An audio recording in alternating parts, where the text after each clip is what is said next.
மன்சூர் அலிகானோட மகன் துக்ளக் அலிகான் கஞ்சா பயன்படுத்தியது உறுதி செய்யப்பட்டிருக்கதா மருத்துவ அறிக்கையில் தகவல் கிடைச்சிருக்கு.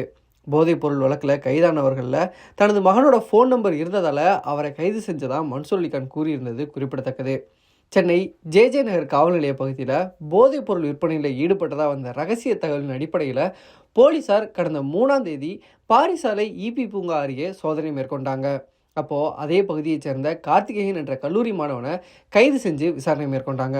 இதில் அவரிடமிருந்து 17 எஸ்எஸ்டி ஸ்டாம்ப் போதைப் பொருளும் 3 கிராம் கஞ்சாவையும் போலீஸார் பறிமுதல் செஞ்சாங்க. அந்த நபரிடம் நடத்திய விசாரணையில் ரெடிட் ஆன்லைன் ஆப் மூலமாக போதைப் பொருளை வாங்கி அதை பயன்படுத்திட்டு அதிக விலைக்கும் அவர் விற்பனை செஞ்சது தெரிய வந்திருக்கு.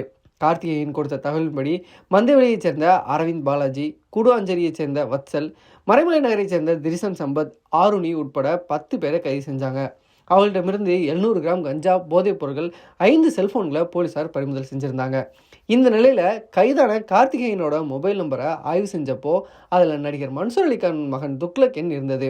அதே போல் அவருடைய நண்பர்களுடனும் கார்த்திகேயன் தொடர்பில் இருந்திருக்கிறது தெரிய வந்திருக்கு. இதையடுத்து துக்ளக் அலிகான தளிப்படை போலீசார் ஜே நகர் காவல் நிலையத்துக்கு அழைத்து வந்து விசாரணை நடத்தியிருந்தாங்க.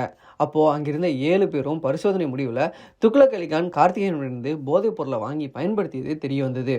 மேலும் துக்ளக் அவரது நண்பர்களோடு இணைந்து மற்ற நண்பர்களுக்கும் வாங்கி கொடுத்ததும் தெரிய வந்திருக்கு.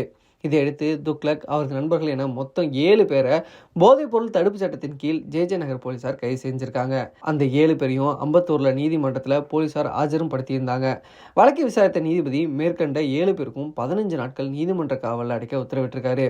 அது மட்டும் இல்லாமல் துக்ளக் அலிகான் நண்பர்களுக்கு கஞ்சா விற்பனை செய்து தொடர்பான வாட்ஸ்அப் உரையாடல்களையும் போலீசார் கண்டறிஞ்சிருக்காங்க. அதில் கஞ்சா, ஓஜி ஆகிய போதைப் பொருளை எடை போட்டு 11,000 ரூபாய் விற்றது தொடர்பான ஆதாரங்களும் சிக்கியிருக்கு.